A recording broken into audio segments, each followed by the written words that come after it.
we are in the realms of speculation here. I don't know what's going to happen. Darren doesn't know what happened. You don't know what's going to happen. And we follow this stuff for a living. I mean, could we be, in general election territory soon?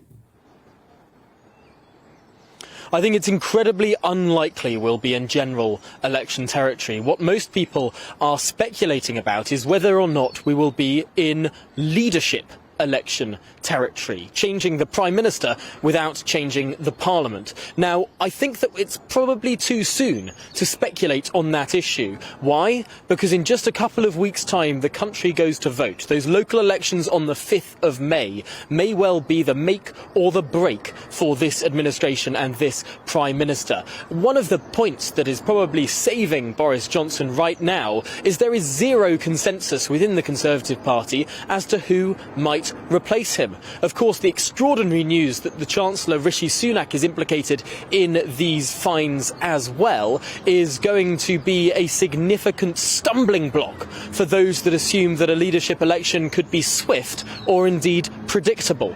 It will likely be neither of those things at this point.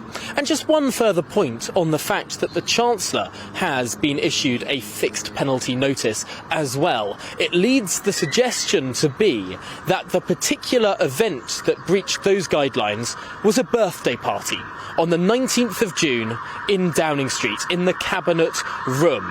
That birthday party that was reported in the Telegraph not so long ago. But interestingly, 2 years ago, this particular event was reported in The Times. The Times on the 20th of June 2020 added colour to a piece about the trials that the Prime Minister was going through. They said that the Prime Minister had brief respite from hard work in the Cabinet Room, tucking into cake with the Chancellor to celebrate his birthday. Well, the fact that that was published 2 years ago in The Times, the fact that that was published and no one really cared that it was published, that it was added in as flippant detail, as colour to a piece about something else, suggests that there may be a get-out clause for the Chancellor and the Prime Minister. Why?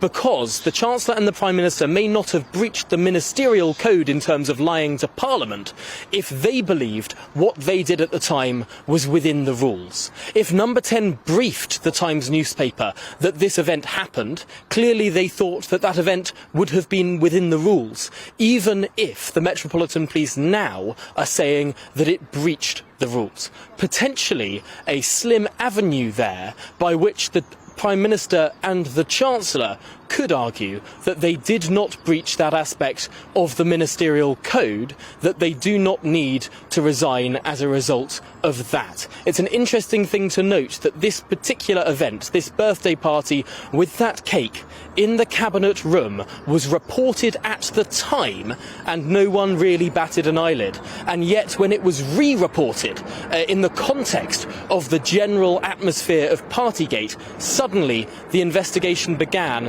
and it became a rather more serious matter. An incredibly interesting event and an incredibly interesting course of events to have followed.